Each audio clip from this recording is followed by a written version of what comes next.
Joe Ramsbottom by Marriott. Edgar. Joe Ramshottom rented a bit of a farm from its owner, Squire Goslett his name, and the Gosletts came over with William I, and found Ramsbottoms here when they came.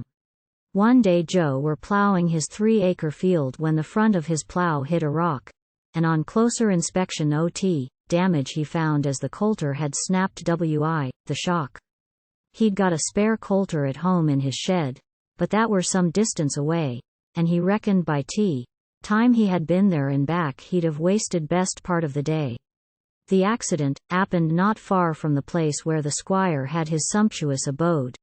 He thought he might borrow a coulter from him, and save going back all that road. He were going to ask, but he suddenly stopped, and he said, "Nay, I'd better not call. He might think it cheek I borrowed from him. I'd best get my own after all." He were going off back when he turned to himself and said, "That's a gormless idea. The land you were ploughing belongs to the squire. It were, is rock as caused all this air." This artened Joe up, so he set off again, but he very soon stopped as before, and he said, "Happen squirey have company to tea. Nay, I'd better go round to tea back."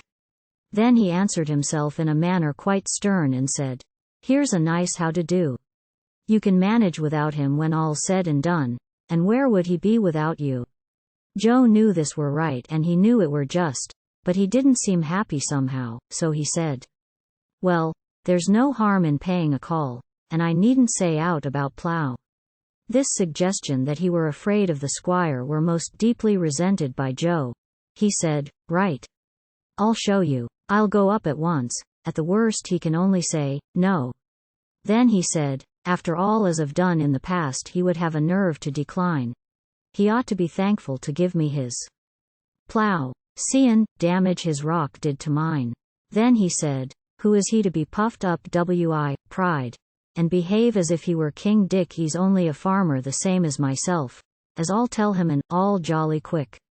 Then he turned round and looked himself straight in the face, and he said, "What you're scared of beats me. Ramsbottoms was landlords when Gosletts was nowt, and it's him should be working for thee." Then he said, "I'm surprised at myself, so I am, to think I should so condescend as to come hat in hand to a feller like I am and ask if he's out he can lend." This argument brought him to Squire's front door.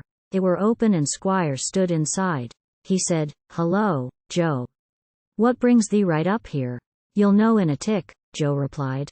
He said, "P'raps you think yourself better than me. Well, I'm telling you straight that you're not, and I don't want your coulter, your plough or your farm. You can do what you like with the lot."